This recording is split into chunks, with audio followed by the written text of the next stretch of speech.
Life after the pandemic felt like a never-ending remix of the same sad song. First, it took Dad. A cough that wouldn't quit, a fever that wouldn't budge. Then Mom, a month later, the hospital walls echoing with the beeping of machines, the sterile scent of disinfectant a constant reminder of the fight she was losing. Two wonderful people, gone in a blink, stolen by a stupid virus. I was Amelia, 25 years old, and suddenly an orphan, for the second time. The first time, the orphanage walls felt cold and the other kids were strangers. This time, the emptiness felt different, a hollow ache in a house filled with memories. The lawyer called it a nest egg, $100,000 left behind by Mom and Dad. It wasn't a fortune, but it was a lifeline. They'd always encouraged my dancing, taking me to classes, watching every recital with tears in their eyes. It felt right to honor that love. So, I took a deep breath, wiped away the tears blurring my vision, and rented out a smaller place closer to downtown, a cozy 2-bedroom with hardwood floors that begged to be danced on. That's where Amelia's Studio of Grace was born. The first few months were a hustle. Flyers plastered on every lamppost, online ads that ate up my meager savings, and countless no thank yous from parents who couldn't afford lessons. But slowly, word spread. Maybe it was the catchy jingle I recorded myself singing, slightly off-key, but hey, enthusiastic, or maybe it was the free introductory class I offered. Whatever it was, kids started trickling in. Lily, a shy 6-year-old with pigtails that bounced as she danced, became my first star student. Her parents, a sweet couple who worked double shifts, practically beamed with pride at their daughter's newfound confidence. Then came the boisterous Miller brothers, 8 and 10, with boundless energy and a competitive streak a mile wide. My days were a whirlwind of giggles, missteps, and the sheer joy of seeing them discover the rhythm within. Social media became my best friend. I started posting short videos of myself dancing, leaps, pirouettes, the occasional spectacular stumble that always ended in laughter.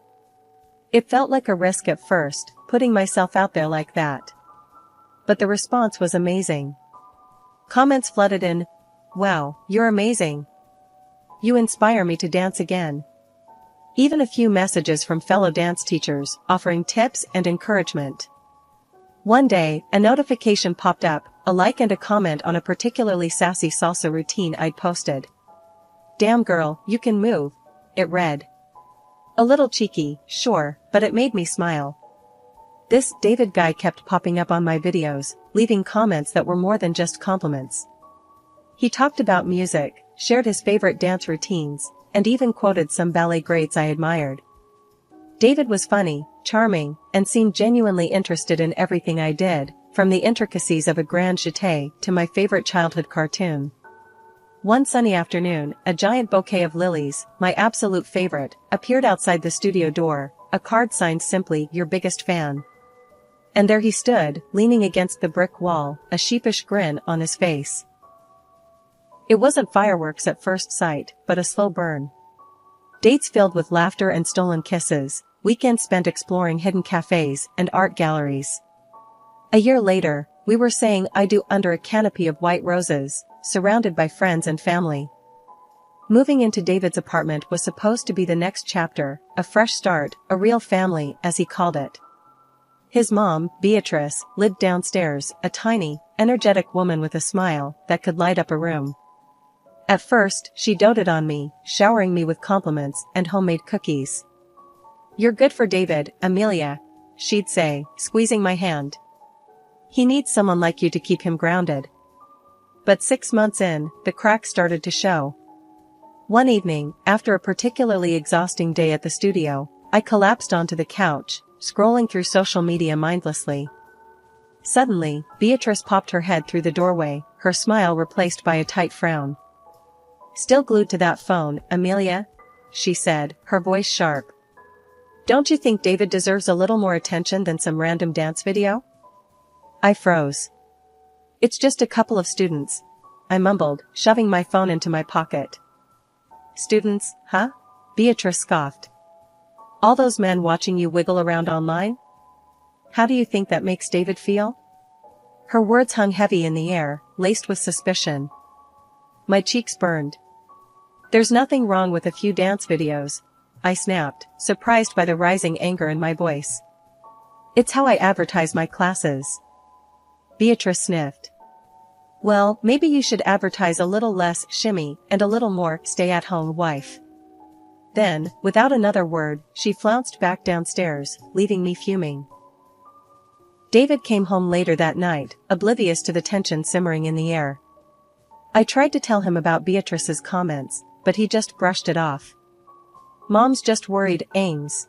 You know how she is. His casual dismissal stung more than Beatrice's words ever could. This was supposed to be my family, a safe space. Yet, here I was, feeling like an outsider in my own marriage.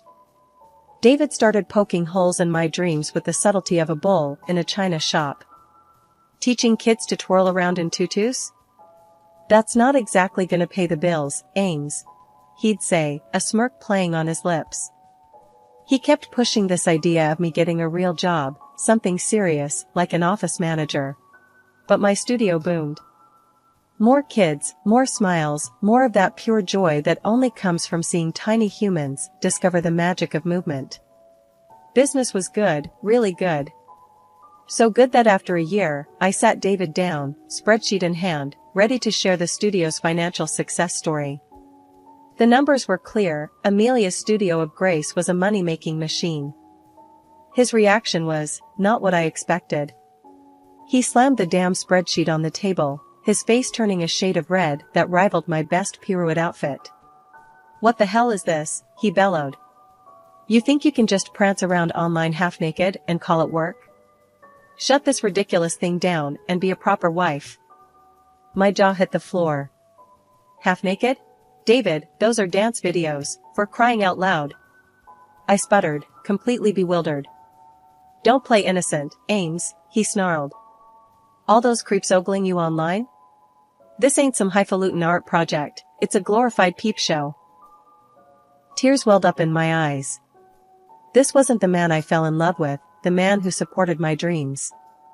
This was a stranger, his voice laced with a possessiveness that sent shivers down my spine.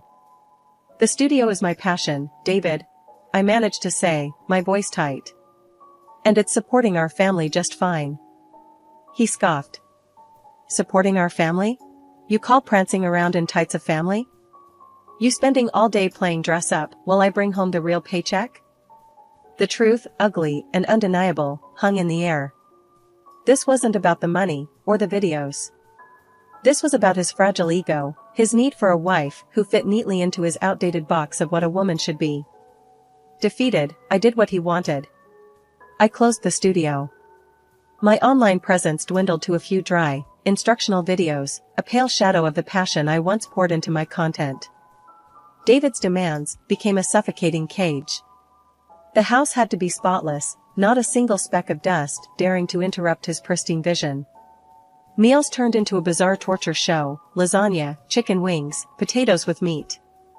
Stress, combined with this fatty dishes, did a number on my body. The weight piled on, slowly at first, then with alarming speed. My reflection in the mirror became a stranger, a puffy-faced, sluggish woman who bore little resemblance to the once graceful dancer staring back. My leaps felt heavy, my turns lacked the precision I once took for granted. Even the simplest moves sent me winded and dripping with sweat. Shooting dance videos became a humiliating exercise. David would hover behind the camera, his cruel laughter echoing as I stumbled through a routine, my body betraying my every desire. Look at those rolls jiggling, Ames. Maybe you should call this video Dancing Hippo. But the worst part wasn't the weight itself, it was the way David used it as a weapon. Fat cow. Useless lump. These became his daily greetings, laced with a sickening smugness. When I suggested seeing a nutritionist, he scoffed. You think a few kale chips will make all those creepy guys online forget about your jiggle factor? One evening, as I shuffled through the kitchen, David stopped me, his eyes raking over my body with undisguised disgust. You know, Ames, he drawled, it's no wonder your real parents dumped you. Look at you now, a fat, washed-up nobody. Who else would put up with you? His words hung in the air, a venomous snake coiling around my heart. As if David's relentless digs weren't enough, Beatrice decided to add her own brand of misery to the mix. One afternoon, while David was at work, she barged into the house, a self-satisfied smirk plastered on her face. "So, Amelia," she chirped, her voice dripping with fake sweetness. "When are you going to bless David with some kids?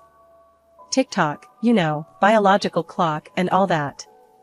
I gritted my teeth. The mere thought of bringing a child into this toxic environment sent chills down my spine.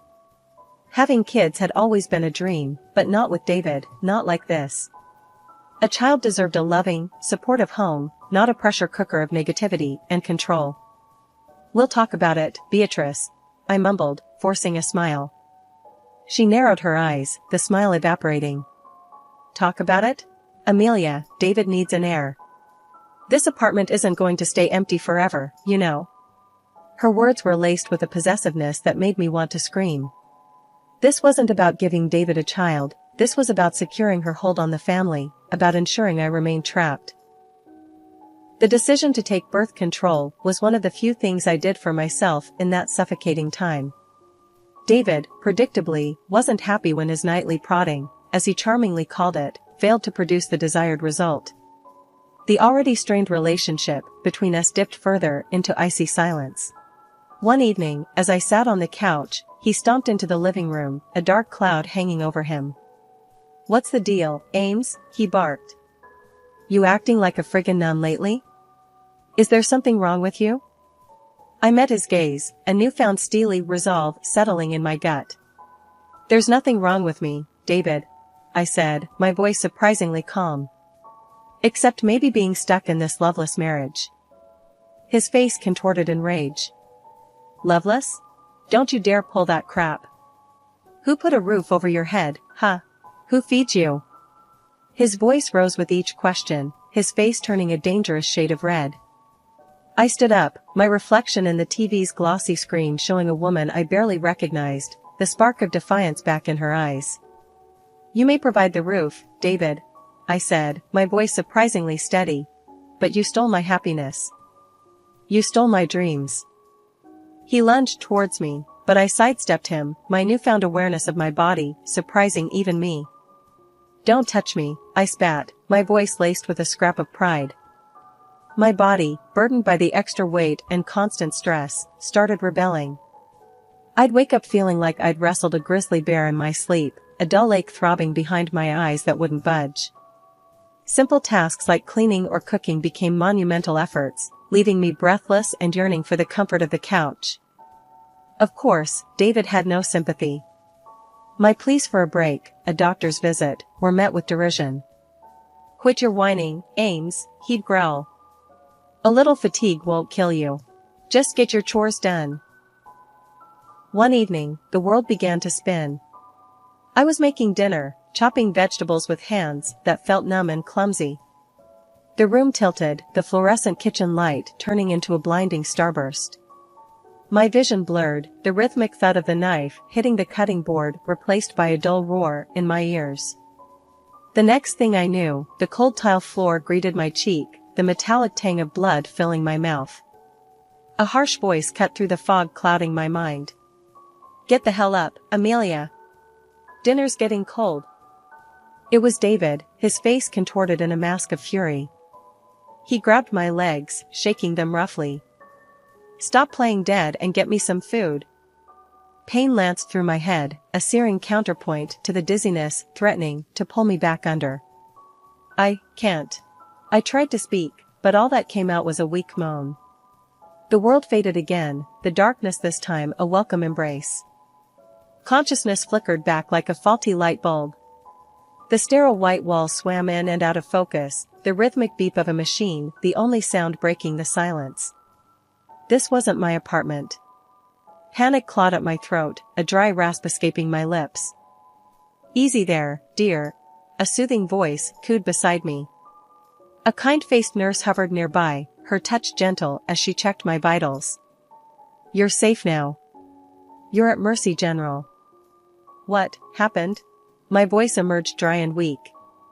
The events of the kitchen swirled in my head, the dizziness, the cold floor, David's angry face. Pieces of the puzzle started falling into place. You fainted, the nurse explained. Your husband brought you in. He seemed pretty agitated, demanding we get you back on your feet quick. The doctor will be in to see you shortly. A microinfarction. The doctor's words echoed in my mind, a stark warning. He'd painted a grim picture: continued stress, the unhealthy lifestyle, it could all lead to something much worse, paralysis. The threat struck a chord deep within me. Paralysis. The image of myself, trapped, helpless, filled me with a primal fear. Lying in that sterile bed, a new resolve solidified. Change. I needed to change. For my health, for my sanity, for the life I still craved. The next morning, the rhythmic beeping of the machines was replaced by a knock on the door. A jolt of fear shot through me, but it was quickly replaced by surprise as two uniformed officers entered the room. Mrs. Amelia Jones? The taller officer, a woman with a kind but firm face, inquired. Yes, that's me, I croaked, my voice still recovering. We're Officers Ramirez and Lee. The other officer, a man with a no-nonsense air, introduced themselves. The doctors informed us about the bruises on your arms and legs, Mrs. Jones. Tears welled up in my eyes, threatening to spill over. Taking a deep breath, I nodded. It's my husband, I confessed, my voice thick with emotion. The officers exchanged a look. Officer Lee pulled up a chair beside my bed. Can you tell us what happened, Mrs. Jones? He asked, his voice calm and reassuring. And so I did. I recounted the details of my life with David, the emotional abuse, the constant belittlement, and finally, the violence that led to my collapse. Their faces, initially neutral, hardened with anger as I spoke. For the first time in a long time, I didn't feel alone. The day of my discharge from the hospital was bittersweet. The house, a small inheritance from my parents, had been gathering dust while I'd been trapped in my marriage. But as I walked through the door, sunlight streaming through the windows, it felt like a new beginning. The initial euphoria, however, was short-lived. My phone would buzz with unknown numbers, a chilling voice spewing threats and insults. You think you can just run away, Amelia? A voice snarled down the phone one evening. I'll find you. You'll come crawling back to me, begging for forgiveness. It was David. My heart hammered against my ribs, fear threatening to consume me. But then, a surge of anger replaced the fear. I wouldn't let him win. Grabbing my recorder, I hit the record button. Leave me alone, David. I managed, my voice shaky, but firm. Don't tell me what to do, he roared back. You're mine, Amelia. You always will be. Don't listen to him, Amelia. My lawyer, a sharp woman named Sarah, advised when I relayed the harassing calls. We'll get a restraining order, and the police will take care of the rest. The court case culminated in a tense courtroom setting. David, his face red with anger, sat across from me, while Beatrice glared daggers from the back row. The judge, a stern-looking woman with a graying bun, turned to me, her gaze firm but kind. Considering the evidence presented, including witness testimonies and the audio recordings, the court finds in favor of Mrs. Amelia Jones. A permanent restraining order is hereby granted, forbidding Mr. David Jones from approaching Mrs. Amelia Jones within 500 feet, or from contacting her in any way, directly or indirectly, through third parties, or through social media. David opened his mouth to protest, but his lawyer, a harried-looking man, placed a restraining hand on his arm. Beatrice, her face a mask of fury, stormed out of the courtroom. David, defeated, slumped back in his chair, his face ashen. Furthermore, the judge continued, her voice ringing through the courtroom, Mr. David Jones will be required to pay Mrs. Amelia Jones a sum of, she paused, consulting the documents before her, $2,000 per month in spousal support for a period of 2 years, considering the financial disparity between the parties. A gasp escaped David's lips. Spousal support? He'd expected me to crawl back, not walk away financially secure. The sterile comfort of the hospital room felt like a lifetime ago. Back in my own house, the disquiet that had gnawed at me for weeks intensified. Sleep was a luxury I couldn't afford. Every creak of the floorboards, every rustle of leaves outside my window sent a jolt of fear through me. I knew I couldn't stay. David's threats, the relentless phone calls, and Beatrice's venomous messages had taken their toll, chipping away at the fragile sense of security I'd built. Selling the house was a nerve-wracking process. I confided in Sarah, my lawyer, who helped me navigate the legalities while keeping everything under wraps. "We can't risk David or Beatrice finding out, Amelia," she warned, her face grim. "A fresh start is exactly what you need." And I sold my house to a charming married couple. Starting anew in a different city was both terrifying and exhilarating. Finding a small, cozy apartment felt like a victory. The first tendrils of hope started to take root, nurtured by the anonymity of my new surroundings. And then, there was dance. The dance studio, once a cherished haven, had become a painful reminder of what I'd lost. But the fire in my soul, the rhythm coursing through my veins, refused to be extinguished. Hesitantly, I rented a small space, the creak of the wooden floorboards a welcome sound this time. As the weeks turned into months, the studio blossomed into a sanctuary. The joy of movement returned, each step a testament to my resilience. My body, once burdened by fear and neglect, had transformed. The weight I'd lost wasn't just physical, it was the shedding of a life that no longer served me. One evening, as I was finalizing the schedule for upcoming classes, the shrill ring of the phone pierced the quiet.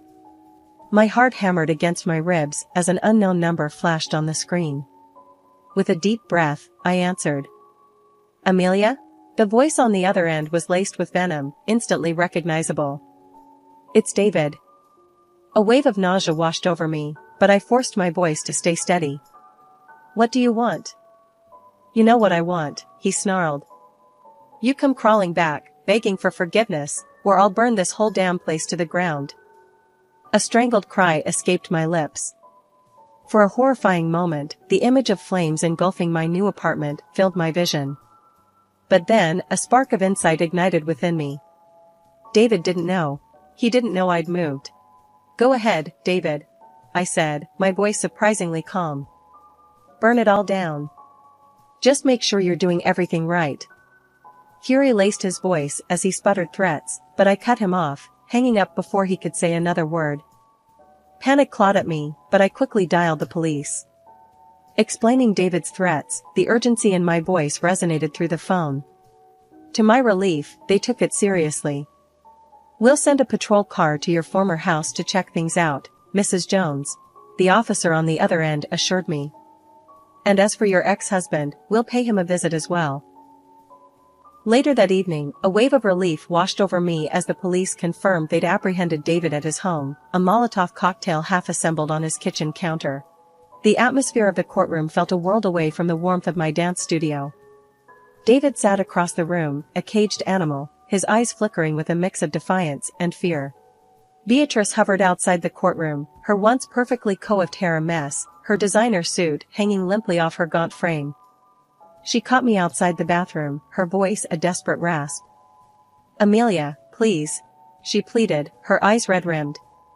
"Think of David, of the family. Don't put him away." "Family?" I scoffed, the hurt a dull ache in my chest. The only family he ever cared about was the one he controlled. The prosecution presented a clear case: the Molotov cocktail found in David's kitchen, the threatening phone call, even a neighbor who'd seen David lurking around my old house the night before his arrest. As I took the stand, David's gaze burned into me, but I held it, my voice steady as I recounted the details of the call, the chilling threat of burning the whole damn place to the ground. The verdict was swift and merciless: 5 years behind bars. A flicker of satisfaction sparked within me, quickly replaced by a wave of relief. Justice, though delayed, had finally been served. My dance school blossomed. The small studio expanded, filled with the laughter and joy of movement. Looking at the faces of my students, their eyes alight with passion, a sense of completion washed over me. One evening, a notification popped up on my phone. An email from a prestigious dance company, requesting a collaboration. A wide smile stretched across my face. This was more than just a second chance, It was a new beginning, a melody, composed on my own terms.